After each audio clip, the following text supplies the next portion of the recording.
grace, we're going to begin our recording. And I don't want to trouble you with a long talk. Sometimes I get carried away, talk for an hour, but it's probably difficult to listen to. So we're reading Sri Guru and His Grace. We're on page 56, ladies and gentlemen, if you wish to follow along this is the original print edition. Reading the chapter, I command you, become guru. From where it says, divine nectar. Divine nectar. The descriptions about Krishna are like divine nectar. So go on with this transaction, always giving Krishna consciousness. And if you give Krishna consciousness, you will have an ample supply of Krishna consciousness that will descend from the higher position. If you are sincere to distribute Krishna consciousness, you will have no want in your own capital. New capital would be supplied to you as much as you can give it to others. It will have connection with the infinite source. So go on. Śrī Chaitanya Mahāprabhu says, Jarideka Tarikahu, Krishna Upadesh, Amaragai, Guru Hoy Tare Desh. Whoever you find, talk with him only about Krishna. We have no other engagement. Whomever you find, any soul you come across, try to save him from this desert of mortality. I command you, don't be afraid. Take the position of guru, the giver, and give it to everyone. Then Mahaprabhu says, Kabuna Vadibe Tomar Vishnaya Taranga, Punarapi e Tai Pave Mor Sangha. And in this transaction, you will find my backing. If you obey my command for distribution to one and all, then you will find that I am there, backing you in this work.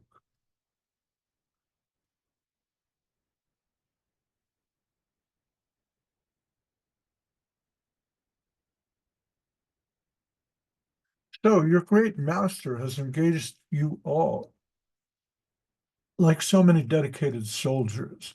Now you must do relief work in this world of mortality and death. Do relief work. Somehow, we have to get Krishna consciousness for ourselves and also carry this news to our neighbors. Mahaprabhu says, whomever you meet, tell him about Krishna, and in this way, save the people.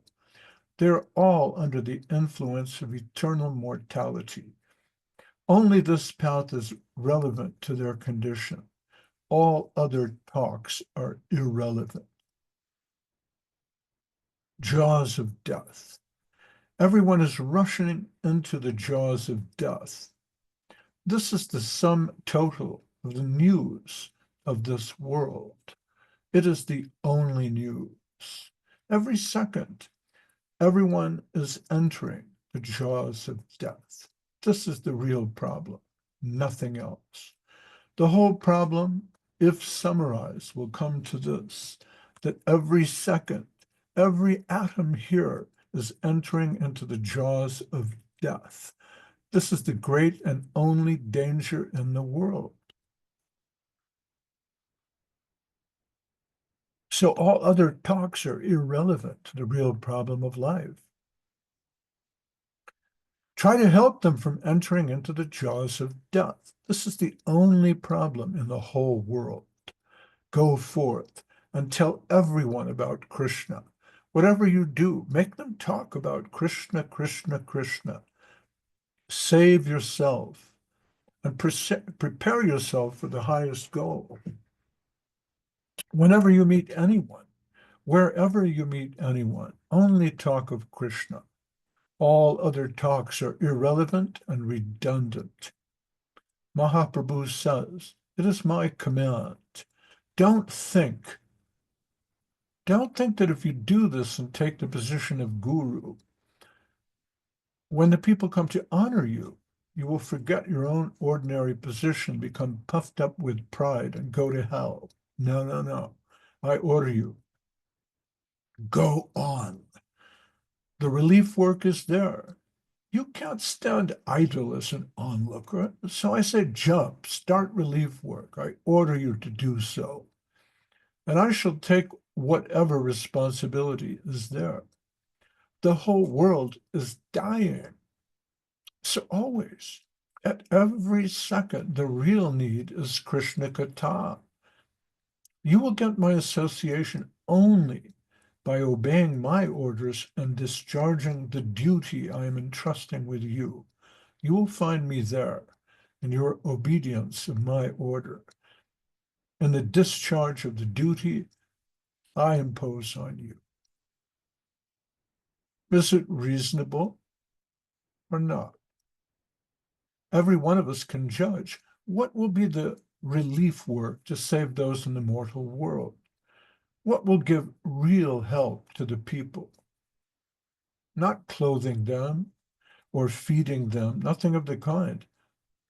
Everyone is dropping down dead. Once, Srila Śrī Ramakrishna continues, when I was in the Madras Mat, someone came and criticized us, saying, "Oh, you're only talking about Krishna. People are dying without food. Don't you mind?" I said, "No." He told me, the Ramakrishna mission is doing real relief by feeding so many. If a man dies of starvation, how will he hear you? Well, where will you get a listener if he dies? First, make them live, feed them, and then you can tell them about Krishna. I told him, suppose there's a famine. I have some food. I am distributing that to so many people. There's a great crowd before me. If while I am distributing food, someone from the crowd flees, what should I do? Should I distribute the food or run to catch him? He said, you must distribute the food. That is natural. I said, the crowd is always ready to hear from me about Krishna. Why should I waste my time running after one man? So many people are coming to hear from me about Krishna. I cannot attend them all. Why should I stop distribution of the nectar and run to catch one man? This is a foolish attempt. We are interested in helping people by distributing Krishna-kathā, and we pay no attention to any so-called danger. All are in need of this guidance. You must only engage yourself in Krishna-kathā. Go on talking about Krishna and continue with that vibration. When Śrī Chaitanya Mahāprabhu was going from Puri to Vrindavan through the jungle path, the elephants, deer, and tigers were chanting Krishna, Krishna, and dancing. How? His Krishna-kathā created such a fine vibration that it entered into the ears of the tigers, deer, and elephants and awakened their hearts. And they began to chant Krishna, Krishna, Krishna, and dance. Mahaprabhu's vibration of Krishna's name was so fine and surcharged with force that the sound entered within the animals and aroused in their hearts the innermost plane, which was covered by the elephant's or tiger's body. Just like electricity, the finest current of the holy name of Krishna entered into the hearts of all the animals, and their souls were aroused. And when their souls were awakened, then they began to chant Krishna, Krishna. Everywhere, the environment is full of animation. And just as a ray of light penetrates the darkness, in a similar way, the vibration of Krishna-kathā will strike a chord within the soul and create some inspiration there towards Krishna consciousness. We have no other duty, no other work. Bhaktivedanta Swami Prabhupada went the length and breadth of the world with Krishna consciousness. The fact that you have all come here is due to his earnestness. He has gone to the upper world. And so, in his name, we are going on with some sort of transaction. So this is a very beautiful explanation by Srila Sridhar Maharaj. I'm supposed to give elucidation to that. It seems complete folly to me, but he's making a very pointed point. We who have the Hare Krishna mantra in our hearts and in our minds, we who are followers of Śrī Chaitanya Mahāprabhu and his line, have been asked by Chaitanya Mahaprabhu personally and all his representatives to talk about Krishna to everyone else. And Srila Sridhar Maharaj is pointing out, this is the real question is the question of mortality. And I read a lot of things because it was a task given to me to support Srila Sridhar Maharaj's conclusions. Sometimes in some book we would have to print something that was said by some philosopher, and I had to make sure I got it right. So I wound up reading a lot of books, and I was encouraged to do so by Govinda Maharaj and Sridhar Maharaj, and also Bhakti Sudhir Goswami. I was working under his auspices, so that's my excuse. But in my reading, I came across this interesting Spanish philosopher, Miguel de Unamuno. They say he was an existentialist philosopher, but he resisted labels like that. And he's an interesting character because in Western schools of thought, philosophy, teaching, mostly since the time of Voltaire, theism is discounted as any sort of serious philosophical proposition. Voltaire famously refuted the idea that we live in the best of all possible worlds by pointing out that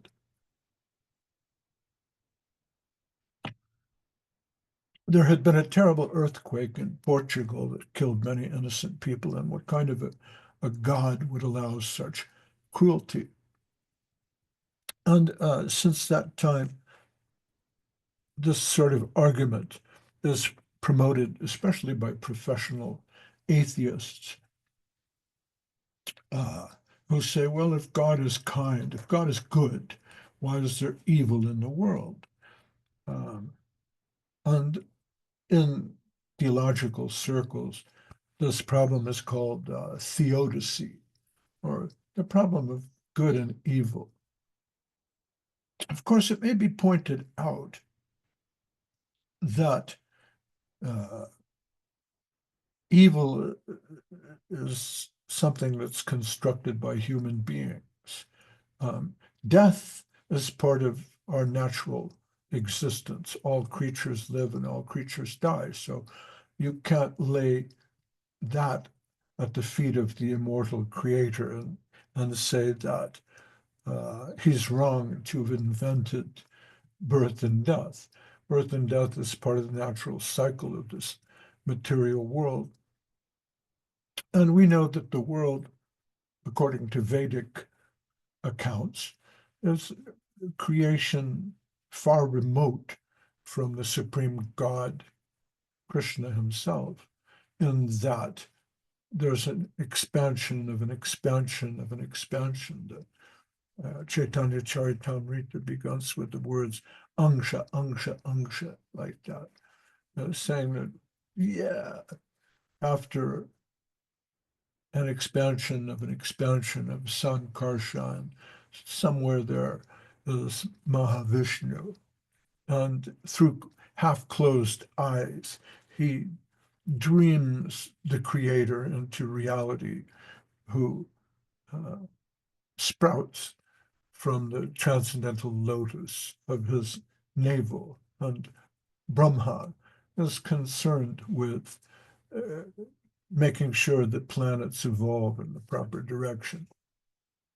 But this is far removed from God himself. So evil, it's not really a question in Krishna's universe.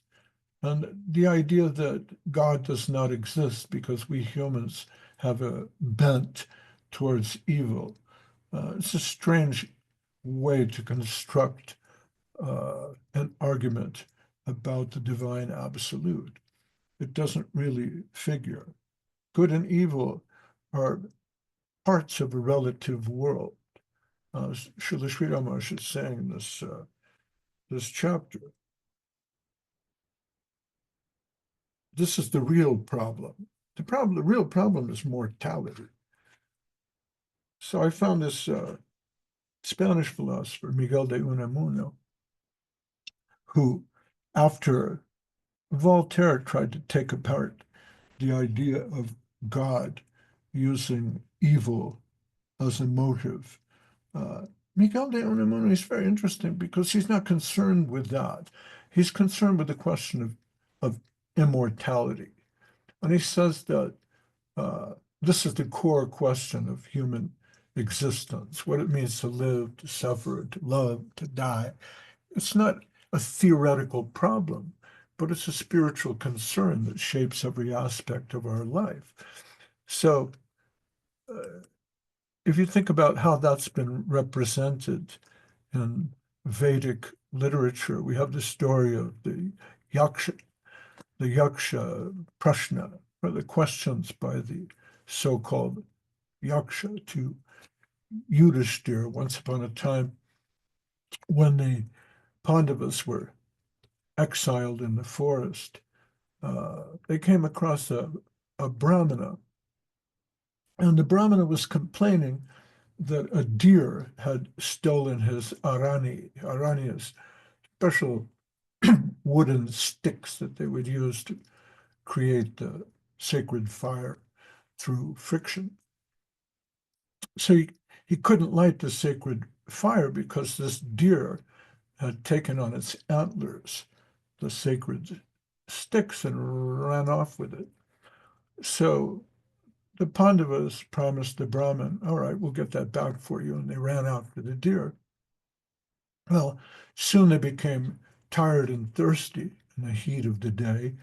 And Nakula went out to fetch water. He found this beautiful, pristine lake with crystal clear water.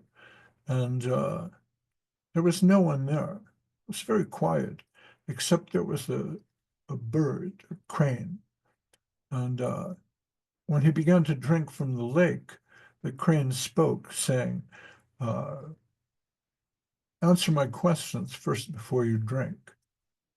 And Nakula said, well, why do I have to answer you? Do you know who I am? I'm one of the 5 Pandavas. I'll drink what I want. And of course, he drank from the lake and instantly died. And then Sakadev came along and followed him. And in this way, the other Pandavas, by drinking the water of the lake and defying this mystical bird, they died. So finally, Yudhishthira, who was rated as the wise Pandava, comes to the lake and finds his brother dead. And when the crane warns him, he understands this crane is some sort of a mystic bird. And he said, all right, I'll answer your question. So the crane reveals itself as a yaksha. A yaksha is a sort of forest spirit. You can see the Western idea of yakshas, it's not exclusively a Hindu concept, but the whole story of the Hobbit and the elves and the goblins, and even in Ireland, the little people and leprechauns, spirits of the forest, the naiads and the dryads of ancient Greece, or something like yakshas. So the mystical forest spirit asks Yudhishthira all these different questions. Who makes the sun rise? Uh, Divine spirit. Who keeps the sun company? The gods. Who causes the sun to set? Dharma. Uh, like that. By what does one become learned? By the Shruti. And finally, he asks him, all right, so what is the most wonderful thing in the world? And Yudhishthira replies, saying, well, the most wonderful thing in the world is the fact that we're all racing madly into the jaws of death, and yet nobody believes that. We see our friends, we see our parents, we see grandfathers and grandmothers, and even sisters and brothers, pets. Uh, we see they die. And yet we don't ask any questions about that. We don't think, maybe this is something worth investigating. Srila Sri Rama says, this is the only news. You think there's any other news? You think it's important what's going on in Antarctica or what's happening in Alaska or, there's civil war in Uzbekistan. Uh, Everyone is rushing into the jaws of death. This is the sum total of the news of this world. It's the only news. There is no other news. So contemplate your mortality and do relief work. So Srila Sri Rama, she's paraphrasing Chaitanya Mahaprabhu. He says, you must do relief work in this world of mortality and death. So somehow we have to get Krishna consciousness for ourselves and also carry this news to our neighbors. And it's interesting that Srila Sri Rama does not offer you a happy formula here where he says, okay, take 3 aspirin and exercise twice daily, and you will be Krishna conscious. Um, there's other yoga organizations that will tell you, all right, only eat organic food, um, lead with your left foot, and chant a certain number of mantras every day, and in the morning, the evening, and in the afternoon, and you will be Krishna conscious. It's lovely to have a formula like that. It's so beautiful. I always envied the Christians because they would say, well, accept Jesus Christ as your personal savior and believe on him, and you will be saved. And I thought, it's so simple, it's so beautiful. That's why it's popular. But we don't have that easy path. Srila Sri Rama, she says, somehow, somehow we have to get Krishna consciousness for ourselves and also carry this to our neighbors. So, what is that somehow? Ado Shradha, Tato Sadhu Sangha, you know, get some faith, get the association of devotees, find a guru. That's what our book is all about, finding a guru. And it's a difficult path. It's not easy. And then a lot of people will read this book and say, okay, well, what this book teaches is you're not a guru and he's not a guru and they're not gurus. And the real guru is very hard to find.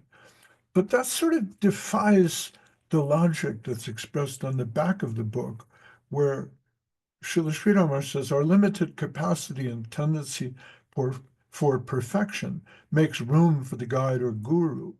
The imperfect is not so if it is not in need of help, and that also from beyond itself. So he's saying, you need guidance, I need guidance, we need to find guidance. He's not saying it's impossible to find guidance. So the point I'm trying to make is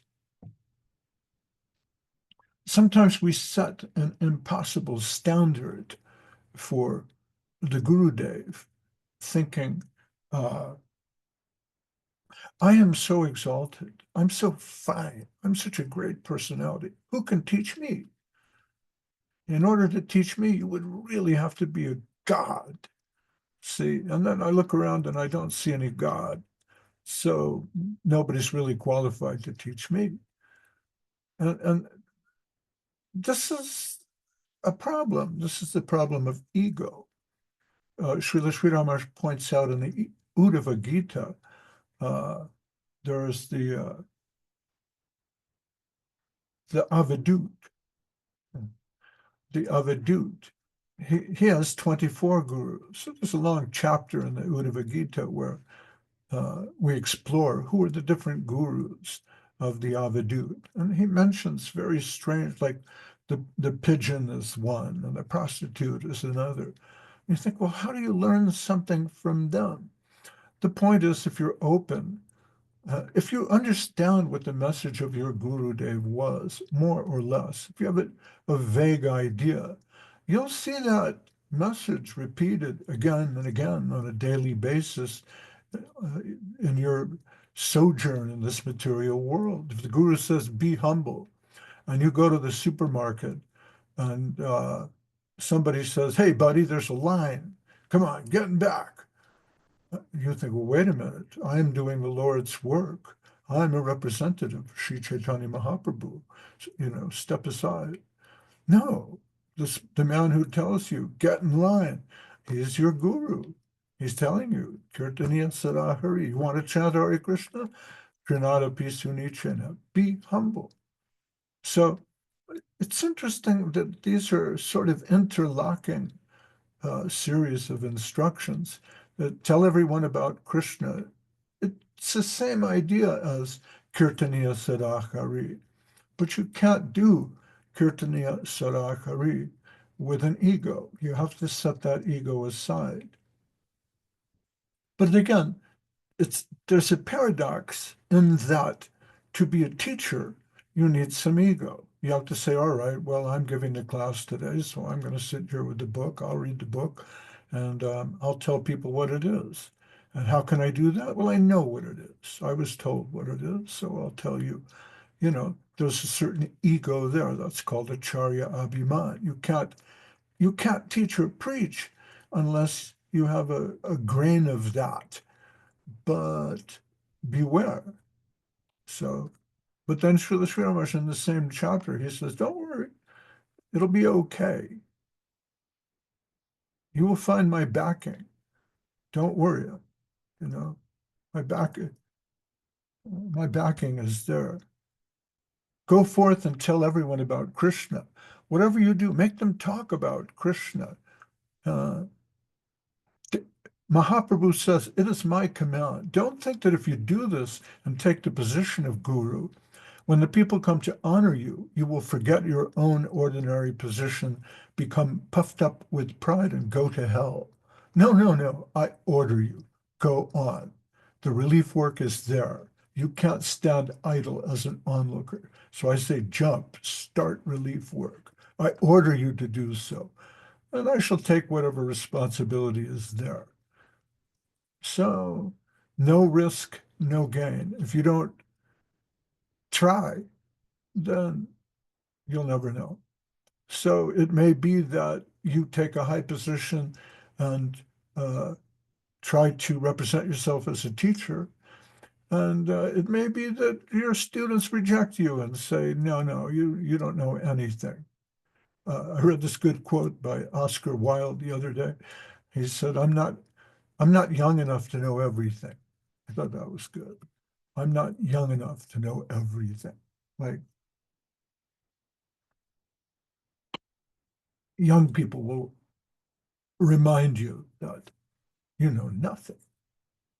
There's another one by, I think it's Churchill.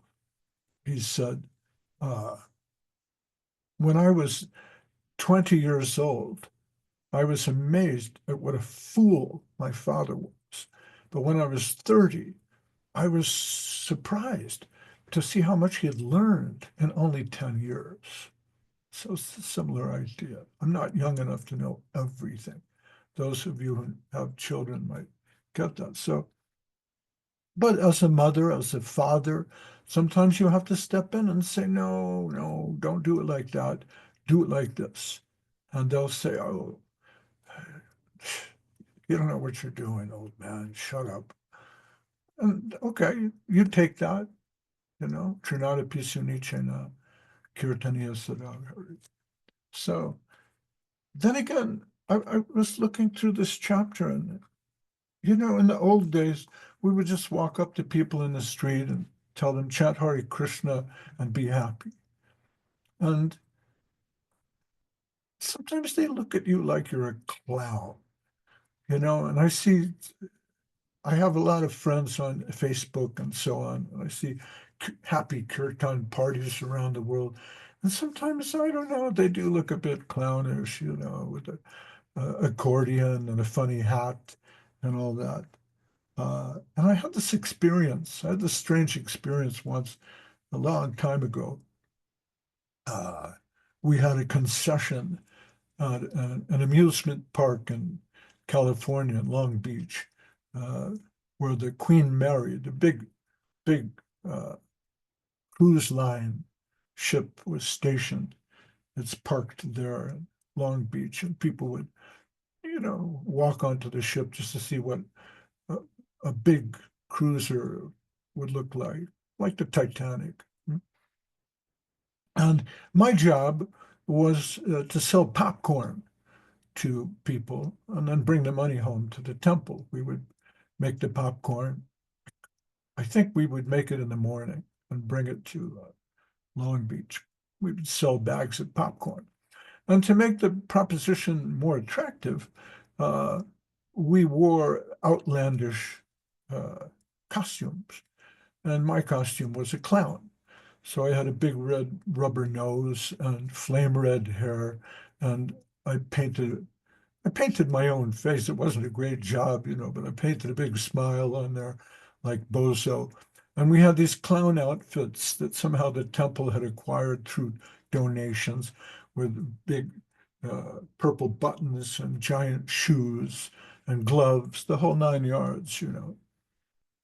And, we would approach people and sell them a bag of popcorn for $5 or something, which is a lot of money. And they told us, now, if you find anybody who seems uh, receptive, right, give them one of our Hare Krishna magazines, Back to Godhead magazine, and you can preach. It's like, okay, that sounds fun. So the idea was to try to collect around $100 a day and bring it back to the temple so we could buy boga for the deities and incense and so on.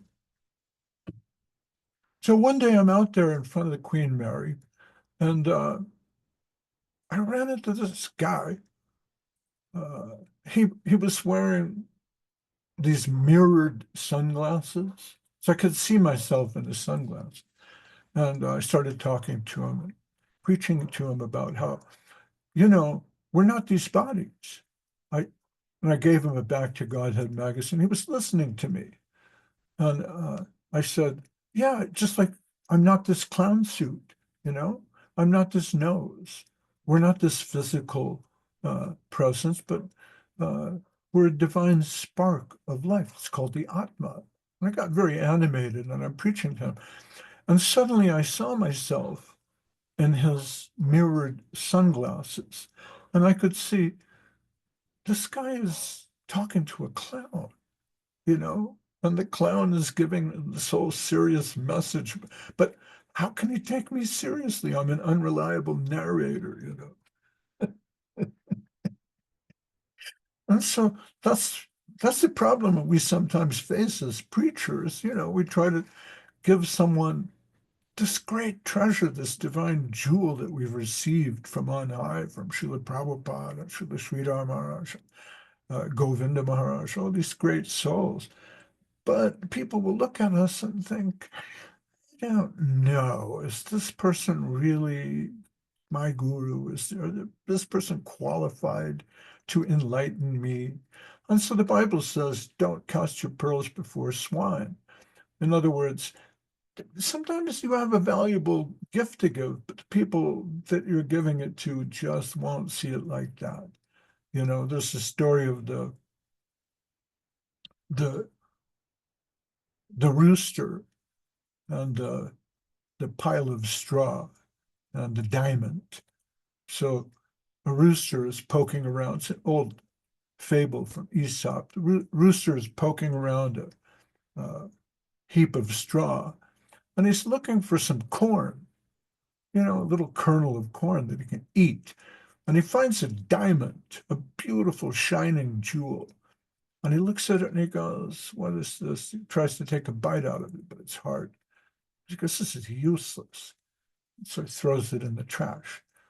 Uh, so considering the audience that we have, you know, if you walk into a pub in, Mobile and try to tell people about Krishna, they might not get it, you know?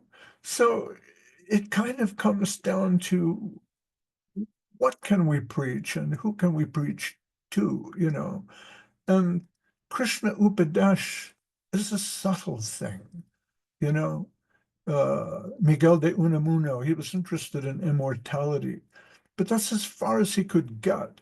Srila Sri Ramakrishna would tell Mayavadis, look, I appreciate that you're interested in immortality, but your concept of immortality is weak, it's insipid, uh, it's vague. What do you do once you attain deathlessness? You're no longer dead. Great, good for you. But where's the positive and progressive immortality? That's what we're offering. That's what Krishna consciousness is. That's our faith, you know. But so we may not be able sometimes to tell people about Krishna, but we could try to set a good example so that people will see, well, these Krishna conscious people, they're good people. I want to know more about them. Suvasini Meenakshi Sundaram, she's a great cook, she's a wonderful human being. Her husband is compassionate. He has a strange ritual that he does. What is that? I'd like to know more about it. Adwai Prabhu, he's up there in Mobile. He's a very quiet man, keeps to himself, but he loves cows. What's that all about? Is he a cowherd boy? Tell me about Krishna. So another way to preach is to invite people into your circle to where they take an interest in your point of view. So for me, I have this little Zoom class, so I get to read Srila Sridhar Maharaj's book. It's just my personal jewel. This is my personal treasure, being able to read Srila Sridhar Maharaj's words to you and then elucidate. But this is very difficult. This is a very difficult section to elucidate on because it's just so clear what he's saying. He's saying, what's the real question? Is the real question, oh, there's women who want to be men and there's men who want to be women? No, that's not the question. That was covered in the Mahabharata. Read the story of Shikandi, right? Shikandi hates Bhishma because in her previous life she was Amba, and Bhishma raped her or carried her off, which is the same thing. Destroyed her reputation. She was lost to the world. She prays to Shiva to be a man in her next life, and she doesn't make it as a man. She's actually born as a woman in a household of Jupiter, Shikandi. But what to do? She hides her female nature. Jupiter raises her as a boy. But at some point, it's time for her to get married. So other kings and princes come and offer their son's hand. and she's to be wed. And what to do? She doesn't know what to do. So all these, I'm sorry, women came forward, princesses. The kings offered their princesses daughters like that.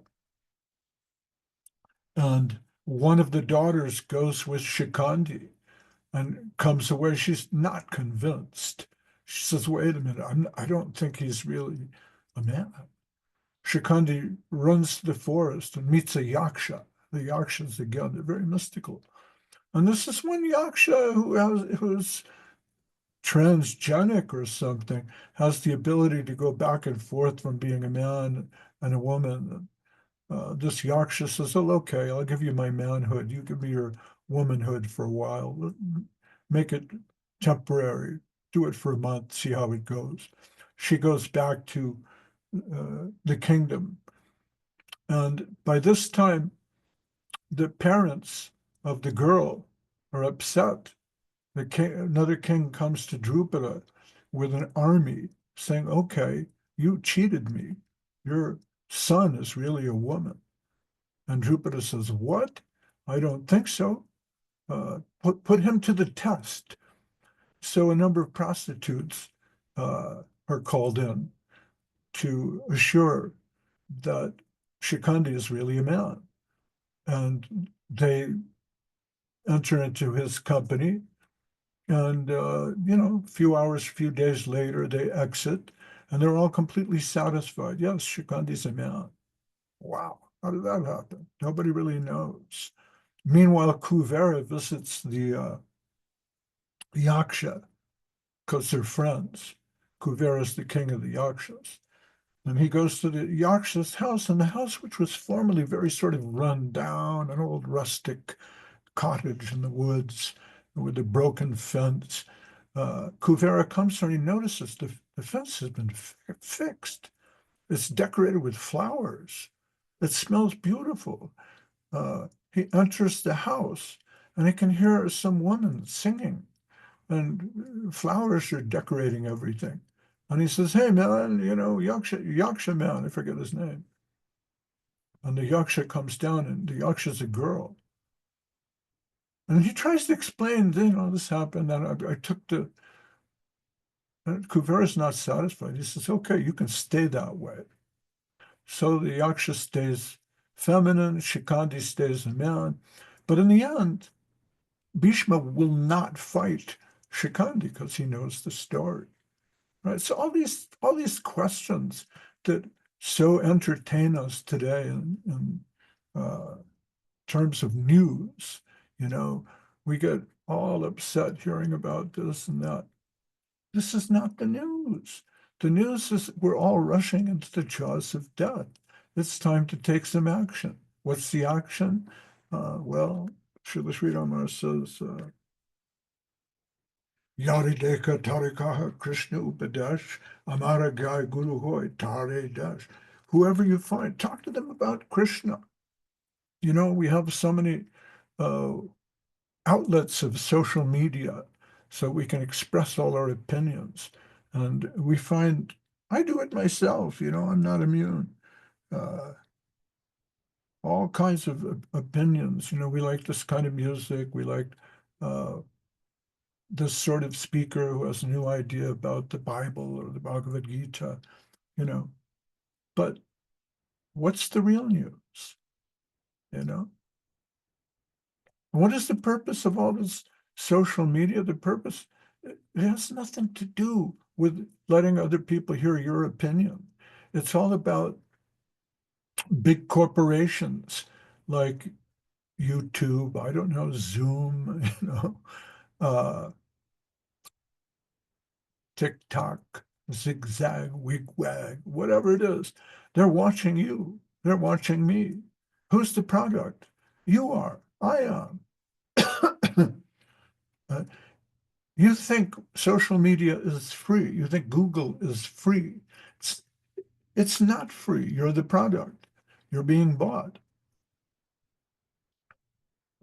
So while it may be fun to, express our ordinary views. The essential view that needs to be expressed, according to Srila Sridhar Maharaj, is Krishna consciousness.